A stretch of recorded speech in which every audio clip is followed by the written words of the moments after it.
हजरत Khubaib को गिरफ्तार कर लिया मक्के वालों ने। उस वक़्त गुर्बत थी इस्लाम पर। मक्के में सारे लोग इकट्ठे हो गए और चौक में फांसी देने लगे हजरत खुबैब को। कहना आसान है, करना बड़ा मुश्किल है। बंदा जेल में उलझ जाए तो मैंने बड़े बड़े सियाने लोग माफिया मांगते देखे, बड़े बड़े लोग कहते देखे हैं कि ये काम बड़ा। कैद तन्हाई बजाते खुद एक मुसीबत है। आपको अकेला रहना पड़ जाए ना, ये लॉकडाउन हुआ है तो लोग नफसियाती मरीज बन गए। अकेले रहना, तन्हा रहना कुछ छोटा काम है। हजरत खुबैब अकेले और मक्के का दौर और चारों जानिब काफर, और चौक में जब फांसी पे लटकाया जाने लगा तो अबू सुफियान बोले और बोल के कहने लगे, यार बंदा कोई काम करके बड़ा पछताता भी है कि यार नतीजा क्या निकला। तो माज़अल्लाह आपका भी नतीजा तो फांसी है, तो आपका क्या ख्याल है। ये आप यकीन करें कि लोग सही सही साथ चलते हैं, थोड़ी सी दुश्वारी उठानी पड़ जाए तो कहते हैं मैं गाड़ी ठीक था, पर इन्हीं पत्थरों पे चल के अगर आ सको तो आओ। मेरे घर के रास्ते में कोई कहकशा नहीं है। लोग ना मीठा मीठा खाना चाहते हैं, थोड़ा कड़वा आ जाए तो मुसीबत बन जाती है। कहते हैं सारे फलाने से प्यार करेंगे तो मैं करूँगा, सारे मुखालफत भी करेंगे तो हम इंशाल्लाह प्यार ही करेंगे। ये क्या बात हुई कि हम ज़माने का रंग देख के चलेंगे। अब बाद लोग पछता रहे होते हैं। हजरत खुबैब से कहा अबू सुफियान ने, अभी कलमा नहीं पढ़ते थे, कहने लगे तू इस वक्त फांसी पर लटक रहा है और तेरे नबी मदीने में और आराम में, और उनके सहाबा आराम में, अहले बैत घर में। तेरे ज़हन में अगर इस वक्त ये बात हो कि इस वक्त तेरी जगह पे वो होते माज़अल्लाह, तो फिर क्या होता। मजमा गैरों का, इलाका गैरों का। ये टाइम आया था अब नारा रिसालत लगाने का। अब टाइम आया हजरत खुबैब ने नारा रिसालत लगाना है, पर लगाना किस तरह है कि काफिर याद रखें। हजरत खुबैब से कहने लगे अगर तेरी जगह हुजूर होते तो फिर तेरा क्या ख्याल है माज़अल्लाह। तो हजरत खुबैब कहने लगे तुम अभी भी नहीं समझे। ठीक है मैं मक्के में अकेला हूँ, सारे लोग मदीने में हैं, पर मैं पछता नहीं रहा, मैं तो फ़ख्र कर रहा हूँ। मैं फ़ख्र कर रहा हूँ इसलिए कि चोरी करके जान नहीं दे रहा, मदीने वाले की इज्जत पे जान दे रहा हूँ। मैं फ़ख्र कर रहा हूँ। फरमाया सुन, तू कहता है तेरी जगह हुजूर होते और तुम उन्हें यहाँ माज़अल्लाह फांसी पे लटकाते। फरमाया सुन, मैं तो ये भी पसंद नहीं करता कि मैं घर में बैठा हूँ और मेरे नबी को हल्का सा कांटा भी चुभ जाए। हमारा अपने नबी से मोहब्बत का रिश्ता है। एक कांटा भी हुजूर के कदम मुबारक में चुभे हमें बर्दाश्त।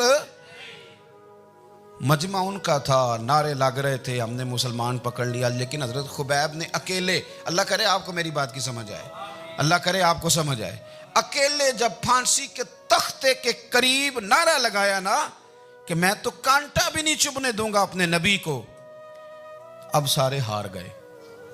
अब उस एक जुमले ने ना इनको शिकस्त खुर्दा कर दिया। अब बोल कुछ नहीं सकते थे, गर्दनें झुक गई। और जब सन्नाटा छाया तो अबू सुफियान साथ वाले से कहने लगा बाकी सारी बातें अपनी जगह पर हैं, पर असहाबे मोहम्मद से प्यार तो बड़ा ही करते हैं ना। और वो कच्चा रंग ललारी वाला जेड़ा चढ़दा ते लैंदा रहिंदा, ए इश्क तेरे दा रंग मुहम्मद चढ़ जाए फेर नहीं लैंदा। कहा यार प्यार तो ये करते हैं ना, इसमें कुछ शक वाली बात। इस प्यार से काफिर डरता है। नबी पाक के साथ जज्बाती वाबस्तगी, हुजूर के साथ गुलामों का जज्बाती रिश्ता, और नबी पाक सल्लल्लाहु ताला अलैहि वसल्लम की आमद पर तशक्कुर के जज्बात। इमाम राजी ने लिखा है कि हज़रत मूसा कलीमुल्लाह अलैहिस्सलाम ने तौरात की तख्तियों के अंदर एक उम्मत का जिक्र पढ़ा कि जो उम्मत गुनाह का इरादा करेगी तो गुनाह लिखा नहीं जाएगा जब तक कर न ले, और नेकी का इरादा करेगी तो रब उनकी नेकी लिख देगा, और जब वो कर लेगी तो अल्लाह 10 गुना अजर अता करेगा। और वह ऐसी उम्मत होगी कि जिनके चेहरे क़यामत के दिन नूर की तरह चमकेंगे, और वो उम्मत होगी जिनकी अल्लाह ताला ज़मीन सारी पाक फरमा देगा, जहाँ नमाज पढ़ेंगे नमाज हो जाएगी। ये तज़किरे पढ़ के तो हज़रत मूसा कलीम अर्ज़ करने लगे अल्लाह ये उम्मत मेरी बना दे। तो रब करीम ने फरमाया कि मूसा नहीं, ये तो मेरे महबूब की उम्मत है। फरमाया ये तो मेरे नबी पाक की उम्मत, हुजूर की उम्मत। अल्लाह अकबर। हज़रत मूसा मामूली आदमी नहीं, वो जलीलुल क़द्र पैगम्बर हैं जिनका कुरान के हर सिपारे में तज़किरा है, कहीं वाज़े तौर पे, कहीं इशारतन, हर पारे में। और हज़रत मूसा अल्लाह के वो नबी हैं जो रब से डायरेक्ट बातें करें कोहे तूर। कहा ए मूसा ये उम्मत तो मेरे नबी की है। तो हज़रत मूसा अलैहिस्सलाम अर्ज़ करते हैं, इमाम राजी ने लिखा है, कहते हैं अल्लाह फिर मुझे अपनी नबी की उम्मत में शामिल कर। ओ यार, हमें लोग कहते हैं मिलाद ना मनाओ। जिस उम्मत में आने के लिए हज़रत मूसा ने दुआ मांगी, जिस महबूब की गुलामी के लिए, हमें तो दुआ भी कोई नहीं मांगनी पड़ी। अल्लाह ने फजल से ही मदीने वाले का गुलाम बना दिया। तो हम हुजूर के तज़किरे ना करें, हम तशक्कुर ना करें, हम नबी पाक सल्लल्लाहु अलैहि वसल्लम की नात ना पढ़ें, हम हुजूर के आने पर जश्न का इजहार ना करें। हर वो जायज़ तरीका जिससे इजहार खुशी हो सके वो मिलाद पे करना चाहिए और उसके लिए असबाब बनाने चाहिए।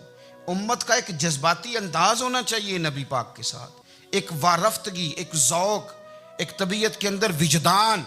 नारा मतलब इस तरह ना हो कि बस चल रहा है काम। मैं नहीं हूँ कायल, मैं कहता हूँ पहले तो कोई लगाए ना, और फिर नारा जब लगता था ना तो मुसलमानों के यहाँ नारा लगता था तो बड़े बड़े लोग कांप जाते थे। सूफिया ने लिखा है कि हज़रत उमर ने जब कलमा पढ़ा ना तो 39 बंदे कलमा पढ़ते थे। तो नबी पाक ने रात को दुआ मांगी, ऐ अल्लाह उमर को मुसलमान करके इस्लाम को इज़्ज़त दे। हज़रत उमर सवेरे आ गए, मुझमें वो तफसील में नहीं जाता, बात लंबी। हज़रत उमर जब आए ना और उन्होंने आते जब कहा ना कि मैं कलमा पढ़ने आया हूँ, तो हुजूर इतने राज़ी हुए कि नबी पाक ने कहा अल्लाहु अकबर। तो सहाबा ने नारे लगाए अल्लाहु अकबर, अल्लाहु अकबर। यानी 40 लोग मुसलमान हुए तो नारे लगे। हमारे सूफिया कहते हैं हज़रत उमर के आने पर जब नारे लगे तो बताओ कि वो तो नारा तकबीर लगा, नारा रिसालत क्यों नहीं लगा?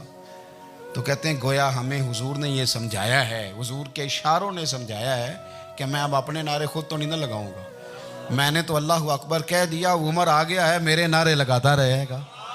अब नारे लगेंगे। हज़रत उमर ने पहले दिन ही कहा कि हुजूर आप सच्चे रसूल हैं तो छुप छुप के नमाज क्यों पढ़ें? शुरू हो गए नारे, हुजूर आप सच्चे हैं तो छुप छुप के नमाज का क्या माना हो?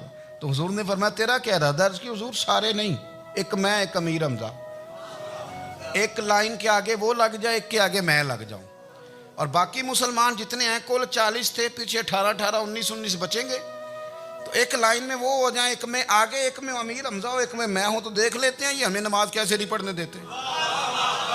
हाँ देख लेते हैं।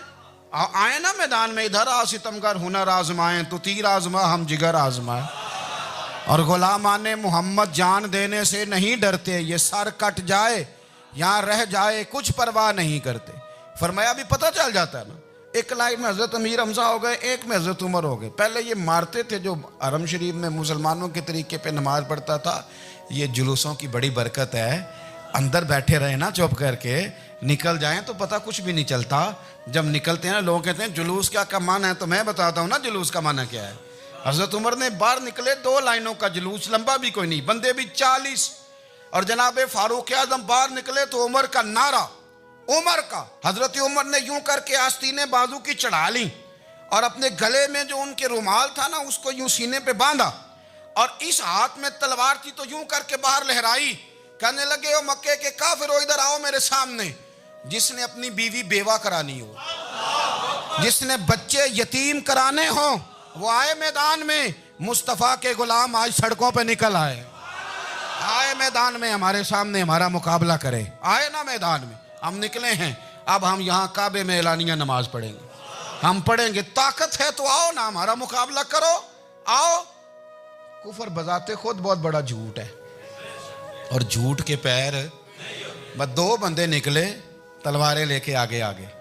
तो फिर हज़रत उमर ने एलानिया नमाज पढ़वाई खाना काबा। तो मेरे भाई रसूलुल्लाह सल्लल्लाहु अलैहि वसल्लम के ग़ुलाम तो जब नारा लगाते थे तो हो ही कमाल जाता था। फिर बरेली के इमाम बोले, कहने लगे पेश हक मुजदा शफात का सुनाते जाएं। हुजूर क़यामत के दिन आगे ना, हमारे आगे खुशखबरी देंगे, कहेंगे तुम फिक्र ना करो, आ जाओ मैं तुम्हें बख्शवाता हूँ, मैं तुम्हारी सिफारिश, आ जाओ पीछे। हुजूर न पेश हक मुजदा शफात का सुनाते जाएंगे। यकीन करें बरेली के इमाम को भी बड़ा ही रंग आता है बयान करने का। कहने लगे आप रोते जाएंगे, अल्लाह को मनाना है ना हुजूर ने। कहते हैं पेश हक मुजदा शफात का सुनाते जाएंगे, आप रोते जाएंगे, पर हमको हंसाते जाएंगे। बागे जन्नत में मुहम्मद मुस्कुराते जाएंगे, फूल रहमत के गिरेंगे, हम उठाते जाएंगे, और हश्र में होगा हमारा दाखिला इस शान से, हम या रसूल अल्लाह का नारा लगाते जाएं।